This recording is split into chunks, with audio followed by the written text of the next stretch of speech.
ಓಂ ಸದ್ಗುರುನಾಥ ಶರಣಂ ಜಯ ಜಯ. ಓಂ ಸಚ್ಚಿದಾನಂದ ಶರಣಂ ಜಯ ಜಯ. ಎಲ್ಲರಿಗೂ ನನ್ನ ನಮಸ್ಕಾರಗಳು.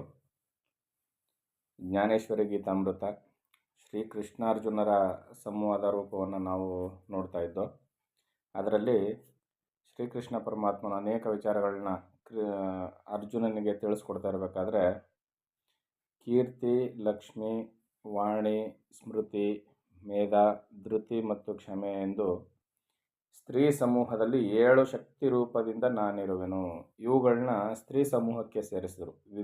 ತನ್ನ ವಿಭೂತಿಯನ್ನು ಕುರಿತು ಹೇಳಬೇಕಾದ್ರೆ ಒಂದೊಂದು ವಿಧದಲ್ಲಿ ಜಗತ್ತಿನಲ್ಲಿ ಕಾಣಬರುವಂಥ ಕೇಳಬರುವಂಥ ಯಾವ ಯಾವ ವಿಚಾರಗಳಿದಾವೋ ಅವುಗಳನ್ನೆಲ್ಲ ಒಂದೊಂದು ಪಂಗಡವನ್ನಾಗಿ ಮಾಡಿ ಒಂದೊಂದು ಟೀಮ್ ಮಾಡಿ ಆ ಟೀಮ್ಗೊಬ್ಬರು ಟೀಮ್ ಲೀಡರ್ ಅಂತ ಮಾಡಿ, ಅದರಲ್ಲಿ ಮುಖ್ಯವಾಗಿ ಆ ಲೀಡರ್ ಅಂತ ಯಾರಿರ್ತಾರೆ ಅದರಲ್ಲಿ ಪ್ರಮುಖ ಸ್ಥಾನವನ್ನು ನಾನೇ ವಹಿಸಿರ್ತೀನಿ.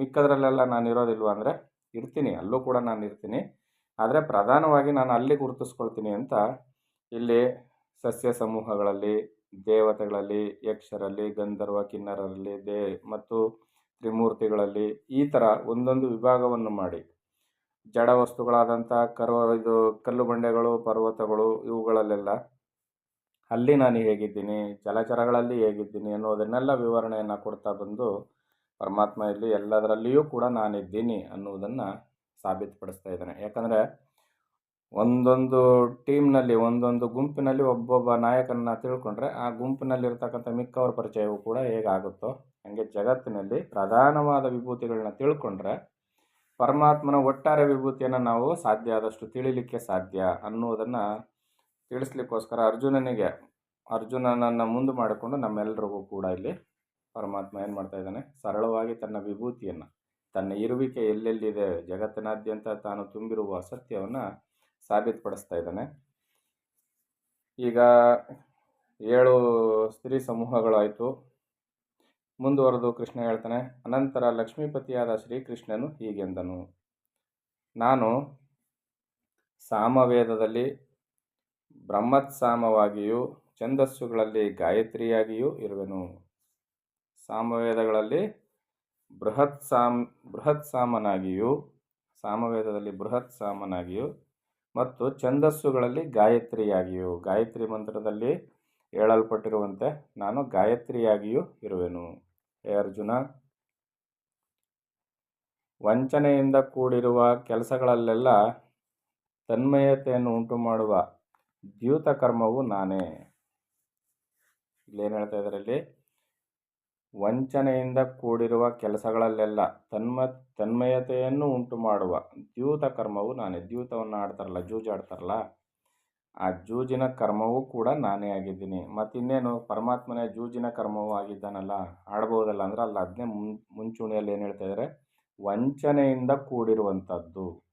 ಈಗ ಪರಮಾತ್ಮ ನಾನು ಅಲ್ಲಿಲ್ಲ ಅಂದರೆ ಈಗ ಅದು ಪರಮಾತ್ಮನಿಗಿಂತ ಪ್ರತ್ಯೇಕ ಅಂತ ಆಗ್ಬಿಡ್ತದೆ. ಪರಮಾತ್ಮನಿಗಿಂತ ಪ್ರತ್ಯೇಕ ಅಂದಾಗ ಪರಮಾತ್ಮ ಸರ್ವವ್ಯಾಪಿ ಅಂತಕ್ಕಂಥ ಸರ್ವವ್ಯಾಪಕತ್ವದ ಅಸತ್ಯತೆ ಹೊರಟೋಗುತ್ತೆ. ಆದರೆ ಇಲ್ಲೇನು ಹೇಳ್ತಾ ಇದ್ದಾನೆ ಪರಮಾತ್ಮ, ಆ ಜೂಜಿನಲ್ಲಿಯೂ ಕೂಡ ನಾನಿದ್ದೀನಿ, ಆ ದ್ಯೂತದಲ್ಲಿ ನಾನಿದ್ದೀನಿ. ಪಗಡೆ ಈ ಜೂಜಾಟ ಏನಾಡ್ತಾರಲ್ಲ ಇದರಲ್ಲೆಲ್ಲ ನಾನಿದ್ದೀನಿ. ಆದರೆ ಅದು ಯಾವುದರಿಂದ ಕೂಡಿದೆ ಅಂದರೆ ವಂಚನೆಯಿಂದ ಕೂಡಿದೆ. ವಂಚನೆಯಿಂದ ಕೂಡಿದೆ ಅಂದಮೇಲೆ ಅದು ಒಳ್ಳೆಯದ ಕೆಟ್ಟದು ಅಂತ ನಾವು ನಿರ್ಧಾರ ಮಾಡಬೇಕು, ಆಯಿತಾ? ಅಲ್ಲಿ ಕೂಡ ನಾನಿದ್ದೀನಿ. ಕಾರಣ ಯಾಕಪ್ಪ ಅಲ್ಲಿದ್ದೀನಿ ಅಂದರೆ ದ್ಯೂತ ಕರ್ಮದಲ್ಲಿ ಮಗ್ನನಾದವನಿಗೆ ಅನ್ಯ ಚಿಂತನೆಯಾಗಲಿ ಸ್ಮರಣೆಯಾಗಲಿ ಇಲ್ಲದ್ದರಿಂದ ಯಾರ ಸ್ವತ್ತನ್ನು ಯಾರೋ ಅಪಹರಿಸುವುದನ್ನು ನೋಡುತ್ತಿದ್ದರೂ ತಟಸ್ಥನಾಗಿರುವಂತೆ ಮಾಡುವುದು. ದ್ಯೂತ ಕರ್ಮವನ್ನೇ ಯಾಕೆ ಪ್ರಧಾನವಾಗಿ ಲೀಡರ್ ಮಾಡಿದ್ದೀನಿ ಅಂದರೆ ಈ ಮೋಸದ ಕಾರ್ಯಗಳಿಗೆ ಅಲ್ಲಿ ಆಸಕ್ತಿಯನ್ನು ವಹಿಸಿದವನಿಗೆ ಆ ಕಡೆ ಈ ಕಡೆ ಯೋಚನೆ ಮಾಡೋಕ್ಕೆ ಶಕ್ತಿ ಇರಲ್ಲ. ಯಾಕಂದರೆ ಎಲ್ಲಿ ಏನು ಬದಲಾವಣೆ ಆಗುತ್ತೋ ಅಂತ ತಟಸ್ಥವಾಗಿ ಆ ಜೂಜಿನಲ್ಲಿಯೇ ಮನಸ್ಸನ್ನು ನಿಮಗ್ನ ಮಾಡಿರ್ತಾನೆ. ಆ ಏಕಾಗ್ರತೆ ಅಂತಕ್ಕಂಥದ್ದು ಅಲ್ಲಿ ಇರ್ತದೆ. ನೋಡಿ, ಏಕಾಗ್ರತೆ ಅನ್ನೋದು ಎಲ್ಲೆಲ್ಲಿ ಇರ್ತದೆ ಆ ಪ್ರಧಾನತೆಯನ್ನು ಕೊಟ್ಟು ಅಲ್ಲಿ ಪರಮಾತ್ಮ ಗುರುತಿಸ್ತಾ ಇದ್ದಾನೆ. ತೇಜೋಮಯ ವಸ್ತುಗಳಲ್ಲಿ ತೇಜಸ್ಸಾಗಿಯೂ ಕಾರ್ಯ ಮಾಡುವ ಸಂಕಲ್ಪಗಳಲ್ಲಿ ವಿಜಯ ಸ್ವರೂಪವಾಗಿಯೂ ಉದ್ಯೋಗಗಳಲ್ಲಿ ನ್ಯಾಯವನ್ನು ಉಜ್ವಲಗೊಳಿಸುವಂತಹ ವ್ಯವಸಾಯವಾಗಿಯೂ ಪ್ರತಿಯೊಂದನ್ನು ಎತ್ತಿ ಎತ್ತಿ ತೋರಿಸ್ತಾ ಇದ್ದಾನೆ ಪರಮಾತ್ಮ. ಉದ್ಯೋಗಗಳಲ್ಲಿ ಅತ್ಯಂತ ಶ್ರೇಷ್ಠವಾದ ಉದ್ಯೋಗ ಯಾವುದು?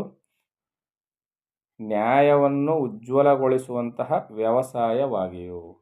ವ್ಯವಸಾಯವೇ ಪ್ರಧಾನವಾದ ಉದ್ಯೋಗ, ಮಿಕ್ಕ ಉದ್ಯೋಗಗಳೆಲ್ಲ ಅನಂತರ. ಸತ್ವ ಪುರುಷರಲ್ಲಿ ಸತ್ವವಾಗಿಯೂ, ಯಾದವ ಕುಲದಲ್ಲಿ ಐಶ್ವರ್ಯವಂತನಾದ ವಸುದೇವ ದೇವಕಿಯರ ಮಗನೂ, ಯಶೋದೆಯ ಮಗಳಿಗೆ ಬದಲಾಗಿ ಗೋಕುಲಕ್ಕೆ ಕೊಂಡೊಯ್ಯಲ್ಪಟ್ಟವನು, ಹಾಲು ಕುಡಿಯುವವನಂತೆ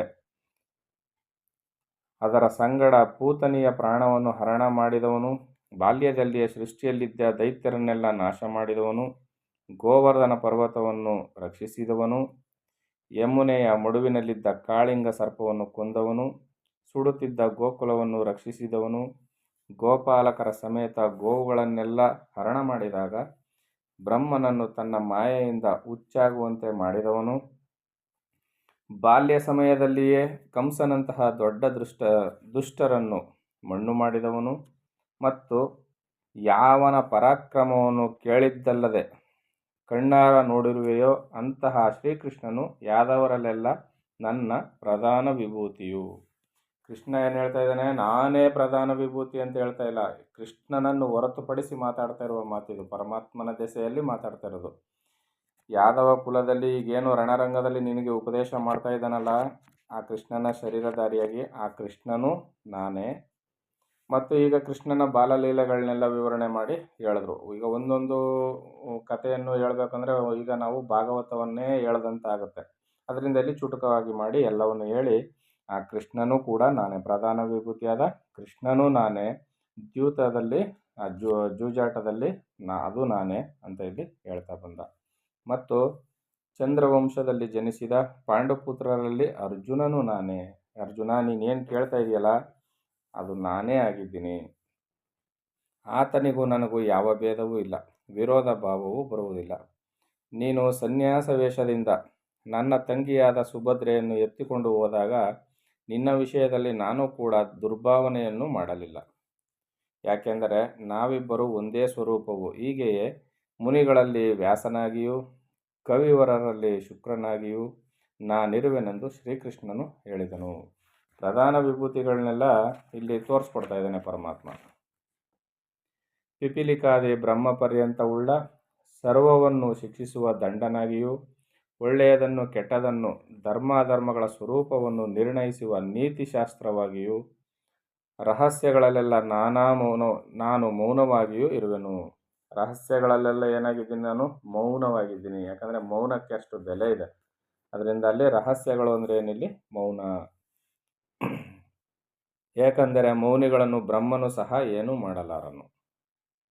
ಚತುರ್ಮುಖ ಬ್ರಹ್ಮನು ಕೂಡ ಏನೂ ಮಾಡಲಾರನಂತೆ ಮೌನಿಯನ್ನು. ಯಾವ ಮೌನಿಯನ್ನು? ಮಾತಾಡದೇ ಇರೋವನಿಗೆ ಎಷ್ಟು ಲಾಭ ಇದೆಯೋ, ಮನಸ್ಸು ಮಾತಾಡದೇ ಇರುವವನಿಗೂ ಕೂಡ ಅಷ್ಟು ದೊಡ್ಡ ಲಾಭ ಇದೆ. ನೋಡಿ, ಏನೂ ಮಾತಾಡದೇ ಇರೋವನ ಹತ್ರ ಯಾವ ರಹಸ್ಯಗಳು ಈಚೆ ಬರೋದಿಲ್ಲ. ಅಲ್ಲಿಗೆ ಮೌನಿ ಜಗತ್ತಿನಲ್ಲಿ 90 ಭಾಗ ಗೆದ್ದಂತೆ ಅವನು. ಯಾಕಂದರೆ ಅವನಿಂದ ಯಾವ ಮಾತುಗಳು ಹೊರಡೋದಿಲ್ಲ, ಕಲಹಗಳು ಏನೂ ಇರೋದಿಲ್ಲ. ಮೌನಂ ಕಲಹಂ ನಾಸ್ತಿ ಅಂತ ಅದಕ್ಕೆ ದೊಡ್ಡವರು ಹೇಳೋದು. ಅದೇ ಥರ ಇಲ್ಲಿ ಚತುರ್ಮುಖ ಬ್ರಹ್ಮನು ಕೂಡ ಏನು ಮಾಡಲಾರನು. ಯಾರನ್ನ? ಮೌನಿಯನ್ನು. ಯಾವ ಥರದಲ್ಲಿ? ಮೌನದೊಳಗೆ ಮೌನ. ಮಾತಿನ ಮೌನ ಅಲ್ಲ, ಮನಸ್ಸಿನ ಮೌನವನ್ನು ಯಾರು ತಾಳ್ತಾರೋ, ಅಂದರೆ ಮನಸ್ಸಿನ ಯಾವ ಸಂಕಲ್ಪಗಳು ಜನಿತವಾಗುವುದಿಲ್ವೋ ಅಂಥ ಮೌನಿಯನ್ನು ಬ್ರಹ್ಮನು ಕೂಡ ಏನು ಮಾಡಲಾರ ಅನ್ನೋ ರಹಸ್ಯವನ್ನು ಇಲ್ಲಿ ಹೇಳ್ತಿದ್ದಾನೆ. ಆ ಮೌನವೂ ಕೂಡ ನಾನೇ ಆಗಿದ್ದೀನಿ. ಏಕೆಂದರೆ ಮೌನಿಗಳನ್ನು ಬ್ರಹ್ಮನೂ ಸಹ ಏನೂ ಮಾಡಲಾರನು. ಜ್ಞಾನಿಗಳಲ್ಲಿರುವ ಜ್ಞಾನವೂ ನಾನೇ. ಜ್ಞಾನಿಗಳಲ್ಲಿ ಇಂಥ ವ್ಯಕ್ತಿ ನಾನೇ ಅಂದಿದ್ರೆ ತಪ್ಪಾಗ್ತಿತ್ತು. ಆ ಎಲ್ಲ ಒಟ್ಟಾರೆ ಜ್ಞಾನಿಗಳಲ್ಲಿರ್ತಕ್ಕಂಥ ಜ್ಞಾನವಿದೆಯಲ್ಲ, ಅದು ನಾನೇ ಆಗಿದ್ದೀನಿ. ಈ ವಿಭೂತಿಗಳನ್ನು ಎಷ್ಟೆಂದು ವರ್ಣಿಸಲಿ, ಇವುಗಳಿಗೆ ಅಂತವೇ ಇಲ್ಲ. ಈ ರೀತಿಯಲ್ಲಿ ಅರ್ಜುನ ವಿಭೂತಿಯನ್ನು ಹೇಳ್ತಾ ಹೋದರೆ ಅದು ದೊಡ್ಡದಾಗಿ ಬೆಳೆದು ಹೋಗುತ್ತೆ. ಯಾಕಂದರೆ ಅದನ್ನು ಎಷ್ಟು ಅಂತ ವರ್ಣನೆ ಮಾಡಲಿ, ಅದರಿಂದ ಇದಕ್ಕೆ ಅಂತ್ಯವೇ ಇಲ್ಲ, ಇಷ್ಟೆಲ್ಲ ಇದೆ ಅಂತ ಹೇಳಿ ಕೃಷ್ಣನು ಅರ್ಜುನನಿಗೆ ಮಾತನ್ನು ಮುಂದುವರಿಸ್ತಾ ಇರ್ತಾನೆ. ಮುಂದೆ ಏನು ಹೇಳ್ತಾನೆ ಅಂತ ಮುಂದಿನ ಆಡಿಯೋದಲ್ಲಿ ನೋಡೋಣ. ಎಲ್ಲರಿಗೂ ಒಳ್ಳೆಯದಾಗಲಿ. ಓಂ ಸದ್ಗುರುನಾಥ ಶರಣಂ ಜಯ ಜಯ. ಓಂ ಸಚ್ಚಿದಾನಂದ ಶರಣಂ ಜಯ ಜಯ. ಹರಿ ಓಂ ತತ್ಸತ್. ಹರಿ ಓಂ ತತ್ಸತ್. ಹರಿ ಓಂ ತತ್ಸತ್.